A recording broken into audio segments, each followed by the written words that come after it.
12% de rendement sur les bénéfices nets, c'est ce que vous pouvez obtenir aujourd'hui si vous investissez sur FH. Alors, est-ce que c'est une entité intéressante à mettre en portefeuille ou en watchlist? On va regarder ça tout de suite. En premier lieu, on va s'intéresser à la viabilité du business. En second lieu, on va s'intéresser un petit peu plus à sa valorisation. Et en troisième et à la fin, comme d'habitude, je ferai une petite valorisation et je vous donnerai mon avis sur l'entreprise, si oui ou non, est-ce que c'est une entité intéressante aujourd'hui. Donc FH, on est dans les services industriels, ingénierie et construction. Donc on va aller regarder là tout de suite le petit article sur Zone Bourse. FH, hausse de 7,1% des revenus d'APRR en hausse de 2023. Donc c'est son chiffre d'affaires hors construction qui s'établit à donc 3 milliards d'euros au 31 décembre 2023 en hausse de 7,1% sur un an. Et le trafic total mesuré, donc on est sur les autoroutes en gestion de FH avec un peu plus, donc mesure de kilomètres parcourus a connu au 31 décembre 2023 une hausse de 2,5% en comparaison avec l'année précédente. Le trafic des véhicules légers croît de 2,8% sur 12 mois et celui des poids lourds de 0,05. Donc maintenant, nous, ce qui va nous intéresser, ça va être les résultats de Vinci. Voilà, au niveau des infrastructures, l'activité de Vinci est dans le vert. Vinci Autoroute atteint les 4,9 milliards de chiffre d'affaires sur 9 mois, plus 5%. La branche tire profit de la protection du trafic, tout véhicule confondu, 2,2 en septembre 2023 par rapport à septembre 2022, bénéficiant en fin de mois d'une météo exceptionnelle, quasi estivale, etc. Donc là, en gros, on regarde un petit peu et on regarde en rapport et donc on voit une hausse de 2,5% par rapport à l'année précédente, alors que là on avait une hausse sur Vinci de 5%, c'est-à-dire que Vinci est potentiellement un peu plus intéressante que FH, en tout cas au niveau de l'autoroute. Ensuite, en termes de revenus nets, on est à peu près sur un revenu net à 1,35, donc c'est pas énorme. Si on regarde Vinci, par exemple, ils ont annoncé 5 milliards de free cash flow libre sur l'année, ce qui nous donne à peu près, donc pour sa valorisation et pour le nombre d'actions, quand même une entreprise un petit peu mieux valorisée. Donc aujourd'hui, on va quand même aller s'intéresser à FH et comprendre si oui ou non, est-ce qu'elle est mieux valorisée que Vinci, et si oui ou non, est-ce qu'elle a un meilleur intérêt à être pris que Vinci aujourd'hui, étant donné qu'on est à peu près sur les mêmes entreprises, c'est-à-dire qu'elles ont des contrats publics avec l'État français, avec des États africains, etc., sur lesquels elle va pouvoir faire pas mal d'argent, et donc elle va être à peu près les seules deux entreprises, donc c'est-à-dire que c'est quand même deux belles entreprises qui sont à peu près dans les mêmes services. Donc on va avoir la construction, on va les revoir ici, voilà, infrastructure, énergie système, construction, concession et holding. Donc voilà, donc on est à peu près sur exactement les mêmes 4 services que peuvent faire Vinci, c'est-à-dire avec l'énergie, avec Cobra, les infrastructures avec Vinci tout court, la construction, donc tout à fait normal avec Vinci Construction et FH Construction, et donc les concessions, pareil que Vinci. Donc on est sur des entreprises qui aujourd'hui font énormément d'argent. Donc on est sur des entreprises qui crachent du cash. On a quand même une bonne croissance du revenu durant ces dernières années, donc ces derniers trimestres. On a des dépenses d'exploitation qui baissent ou qui sont à peu près en moyenne au même niveau. C'est-à-dire que notre bénéfice d'exploitation arrive pas mal à augmenter. Est-ce qu'on a une dette soutenable, oui ou non? Effectivement, on voit que la charge d'intérêt sur la dette représente à peu près 10% en moyenne. Même si on a une dette totale à 15 milliards, aujourd'hui cette dette est complètement mesurable. Ça fait quand même pas mal, mais on est à peu près sur 10 à 15% de notre dette. Ensuite, nous, on va aller regarder le cash flow pour savoir si oui ou non est-ce que c'est intéressant ou pas.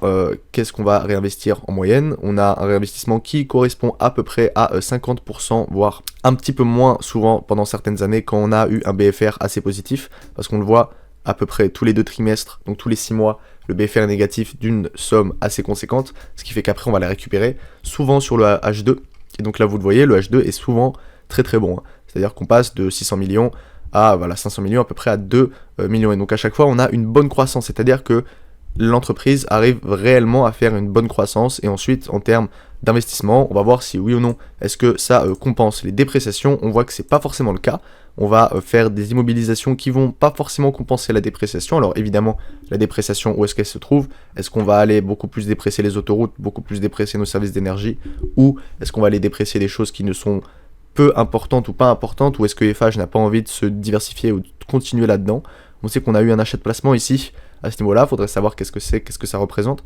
On a des achats et ventes d'entreprises, donc alors est-ce que là, ce serait pas plutôt un tricks comptable pour la dépense d'immobilisation? Est-ce que c'est pas plutôt un tricks comptable pour la dépense d'immobilisation? Parce que je ne suis pas sûr que FH achète constamment des petits business à ce niveau-là. On a quand même donc voilà un free cash flow qu'on va pouvoir mettre en annuel à 2,53 pour la dernière année, c'est énorme, sachant qu'on va avoir forcément une croissance, en tout cas cette année, étant donné qu'on n'a pas eu de profit warning, on n'a pas eu de problème, donc techniquement on est sur une très bonne entreprise. Aujourd'hui en termes de valorisation, on est sur un ratio court-bénéfice à 9 et un ratio prix-trésorerie à 3. On va regarder un petit peu en moyenne, donc on voit que en moyenne on est quand même un tout petit peu écarté de ce qu'on pourrait faire au maximum, c'est-à-dire qu'on est compris entre 12 et 15 fois les bénéfices. On a quand même un total d'actions ordinaires qui monte, c'est-à-dire que ça c'est pas extrêmement bon pour nous et donc bon pour augmenter la valorisation de l'entreprise. Aujourd'hui on a un total de dividendes versés qui continue d'augmenter. On a des émissions d'actions et du rachat d'actions à peu près au même niveau, mais c'est-à-dire que ça ne couvre pas du tout ses besoins en total d'actions, c'est-à-dire que évidemment on a une petite baisse, mais si vous regardez en termes total annuel, on va possiblement faire des acquisitions avec des actions. Voilà, donc il faut quand même regarder à quoi elle sert la dette, pourquoi est-ce qu'on a émis de la dette, etc. Est-ce qu'on va aller la rembourser, oui ou non? En tout cas, émission de la dette, on voit que en ce moment, on va aller en émettre et on va aller aussi, donc là par exemple le placement, on a émis 438 millions de dettes, même si on a versé un dividende juste avant et versé un dividende juste après, c'est-à-dire que l'entreprise préfère aller émettre de la dette que ne plus verser son dividende et pouvoir aller faire ses achats d'investissement. Alors ça, c'est pas forcément une bonne nouvelle pour cette entreprise.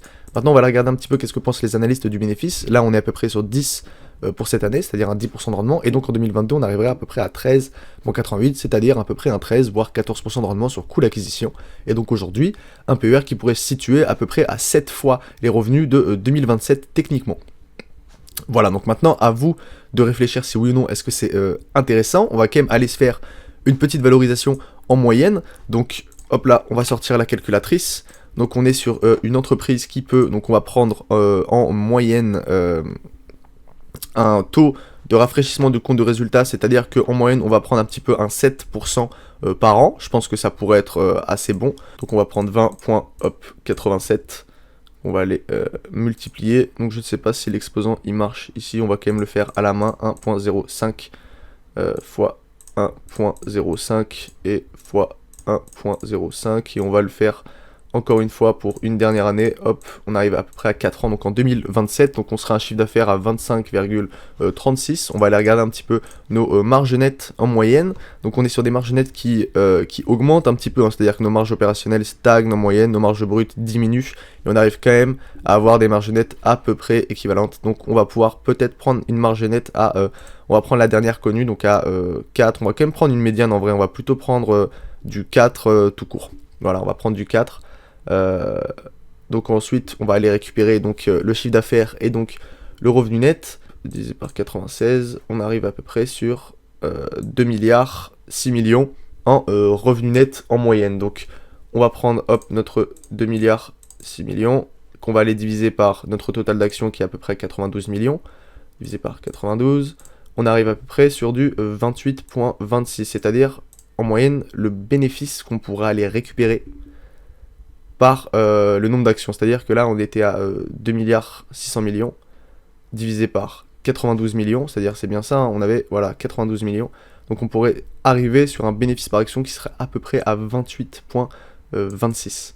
Ça me semble quand même élevé en tout cas pour le revenu net, même s'il a l'air d'avoir, voilà, vous voyez, intérêt minoritaire non contrôlant qui arrive quand même pas mal de fois, même si on le voit ici en termes de cash flow, on est à 2,53 milliards.